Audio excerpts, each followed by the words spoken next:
दोस्तों, आप सभी लोग कैसे हैं। आज मैं आपको दो तीन नोटिफिकेशन बताऊंगा जो सीएम स्कॉलरशिप के रिलेटेड है। यदि आप सीएम स्कॉलरशिप का फॉर्म भर रहे हैं तो आपके लिए काफ़ी इम्पोर्टेंट है। वो नोटिफिकेशन अभी 2-3 दिन पहले ही रिलीज हुए हैं, तो उनके बारे में बताना मेरा काम रहेगा।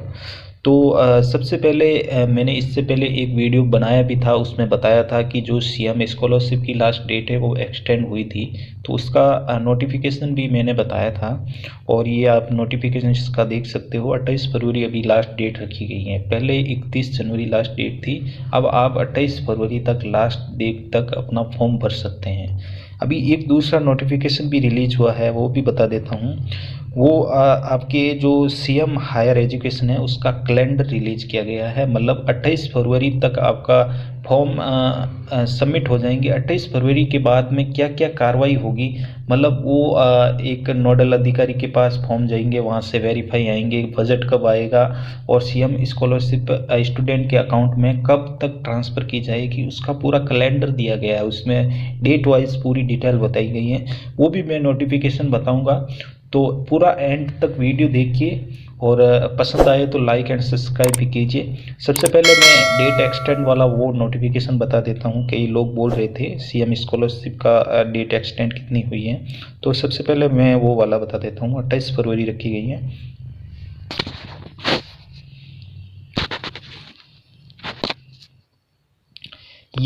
ये नोटिफिकेशन है 29/1/2021 को रिलीज हुआ था। इसमें देखिए, मुख्यमंत्री उच्च शिक्षा छात्रवृत्ति योजना पोर्टल प्रारंभ होने की तिथि बताई गई है 29 सितंबर 2020 और पोर्टल बंद होने की 28 फरवरी 2021। ठीक है, ये नोटिफिकेशन एक नोटिस रिलीज हुआ था, उसका ये पूरा आप देख सकते हैं। ठीक है, और अब मैं दूसरा बताता हूँ कि जिसके अंदर आपको पूरा कैलेंडर बताया गया है, जिसके अंदर आपको कब तक आपको सीएम स्कॉलरशिप मिलेगी उसका भी मैं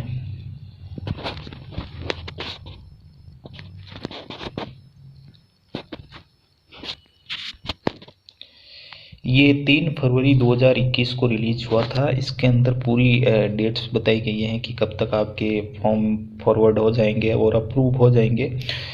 तो पूरा एकदम डिटेल से बताया गया है, तो मैं आपको पूरा पढ़ के सुनाता हूँ।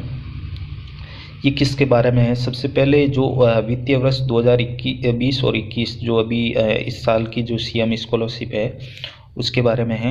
तो सबसे पहले आप यहाँ से होम पेज से अपना फॉर्म अप्लाई कर सकते हैं। इसके बारे में यही लिखा है, ऑनलाइन स्कॉलरशिप पर क्लिक करके पेपरलेस या पेपरलेस है बिल्कुल स्कॉलरशिप फॉर्म, तो इसके बारे में बताई गई है। उसके बाद संबंधित महाविद्यालय के स्वीकृत अधिकारी द्वारा ऑनलाइन फॉरवर्ड किया जाएगा।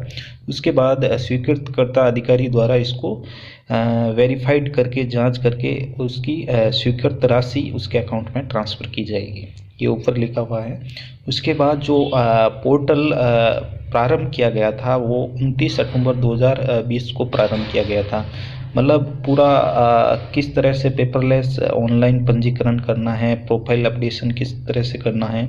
यदि आप समाज कल्याण का फॉर्म भरते हैं तो आपका सेम उसी तरह का प्रोसेस है।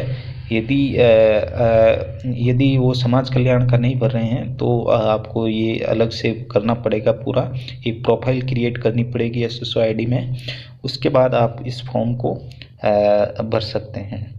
उसके बाद ये बता रखी है 28 फरवरी 2021 आपकी लास्ट डेट है पेपरलेस ऑनलाइन फॉर्म की, और पोर्टल बंद होने की लास्ट डेट है 28 फरवरी। उसके बाद 4 मार्च 2021 तक, ये चौथा पॉइंट है वो पढ़ के मैं सुनाता हूँ। महाविद्यालयों को विद्यार्थी से प्राप्त ऑनलाइन आवेदन पत्रों को गहन जांच कर पात्र ऑनलाइन आवेदन पत्र स्वीकृतकर्ता अधिकारी प्राचार्य जिला नोडल अधिकारी को फॉरवर्ड करने की अंतिम तिथि है। यानी 4 मार्च से पहले जितने भी एप्लीकेशंस प्राप्त होते हैं उसको जांच करना और उसको आगे फॉरवर्ड करना नोडल अधिकारी तक। ये 4 तारीख से पहले कार्य पूरा होना है। और मार्च महीने यानी मार्च महीने के बाद इसका अब बजट आएगा, तो बजट का भी इसमें जिक्र किया गया है, वो भी मैं सुना देता हूँ। सबसे पहले थोड़े बहुत ये निर्देश बता रखे हैं जो निजी विद्यालय या राजकीय विद्यालय में किस तरह से लिखा हुआ है मैं पढ़ के सुनाता हूँ। समस्त प्राचार्य राजकीय निजी महाविद्यालय राजस्थान को निर्देशित किया जाता है कि योजना के आवेदन पत्र ज्यों ऑनलाइन फॉरवर्ड होकर विद्यार्थी से प्राप्त हो, उसी अनुरूप जांच व अनुमोदन पश्चात जिला नोडल अधिकारी को प्राप्त दिवस को फॉरवर्ड करने की व्यवस्था कराएं। जैसे आज आपने मान लो फॉर्म को सबमिट किया तो वो सीधा वहाँ पे प्राचार्य के पास चला जाएगा, तो प्राचार्य तुरंत उसकी जांच वगैरह करके वेरीफाई करके उसको नोडल अधिकारी को फॉरवर्ड कर देगा। आप 28 तारीख को मान लो सबमिट करेंगे तो 28 तारीख के बाद में, यानी जैसे जैसे फॉर्म आएंगे वैसे वैसे वेरीफाई करके उसको नोडल अधिकारी, यानी पहले आओ पहले पाओ के तहत स्कॉलरशिप आपको मिलेगी। उसके बाद बजट का जिक्र किया गया है, वो भी मैं सुनाता हूँ। जिला नोडल अधिकारियों द्वारा महाविद्यालय से ऑनलाइन प्राप्त आवेदन प्राप्त होते ही उनकी जांच अनुमोदन इत्यादि करें तथा बजट की आवश्यकता होते ही इस मेल आईडी पर बजट प्राप्ति हेतु पूर्ण विवरण तथा पूर्व के बकाया आवेदन पत्रों की वर्ष 2020-21 से प्राप्त आवेदनों की संख्या व वांछित राशि अंकित कर कार्रवाई करें। आपको तत्काल बजट ऑनलाइन उपलब्ध करवाया जा सकेगा। मतलब जो भी वेरीफाई हो जाएंगे नोडल अधिकारी के बाद, तो ये नोडल अधिकारी का काम रहेगा कि उसको मेल करना और बजट को लेना, और बजट लेने के बाद विद्यार्थियों के अकाउंट में वो स्कॉलरशिप ट्रांसफ़र करना, ये सारा काम उन्हीं का रहेगा। बट अपना काम है कि स्कॉलरशिप फॉर्म टाइम पर भरना, जो लास्ट डेट रखी गई है उससे पहले भरना। उसके बाद मतलब आपके मार्च एंड तक आपकी सीएम स्कॉलरशिप आपके अकाउंट पे आ जाएगी। तो ये पूरा नोटिफिकेशन मतलब एक नोटिस था, तो आप पढ़ सकते हैं। इसके बारे में और भी डिटेल्स बताई गई है, क्या क्या किन बातों का ध्यान रखना है वो भी मैं आपको एक बार सुना देता हूँ। ये पॉइंट्स के रूप में बता रखा है। मतलब सबसे पहले पॉइंट में क्या बता रखा है, राज्य में स्थित राजकीय व निजी महाविद्यालय विश्वविद्यालय द्वारा, ये होम पेज है, इस पे स्कॉलरशिप ऑनलाइन क्लिक करके या SSO ID पर पंजीकरण करके इस तरह से आप फॉर्म भर सकते हैं, यानी फॉर्म भरने के बारे में बता रखा है। दूसरा पॉइंट बता रखा है छात्रवृत्ति समय देय है, और होम पेज पर ऑनलाइन क्लिक करके, ठीक है। और तीसरा पॉइंट आय प्रमाण पत्र के बारे में बता रखा है, जो आपको स्कैन करके अपलोड करना है। ये चीज़ें आप पढ़ सकते हैं।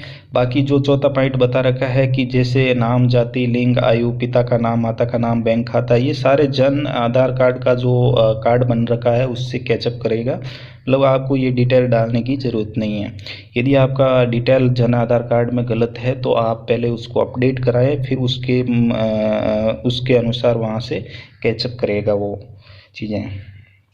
पांचवा पॉइंट है कि आपका जो बैंक अकाउंट होगा जन आधार कार्ड में, उसी में ये आपका अमाउंट ट्रांसफ़र किया जाएगा। जैसे आपके जन आधार कार्ड में आपके नाम के पीछे अकाउंट नंबर नहीं जुड़े हुए हैं, तो आप परिवार के मुखिया के बैंक खाते में भी ट्रांसफ़र करवा सकते हैं। और छठा पॉइंट ये कह रखा है कि शैक्षणिक संस्थान को दी गई फीस को मदे से पूर्ण विवरण, यानी जो आपने विद्यालय में फीस जमा कराई है उसका पूर्ण विवरण छात्रवृत्ति पोर्टल पर अंकित करवाएं, तत्पश्चात ही आपको स्कॉलरशिप मिलेगी।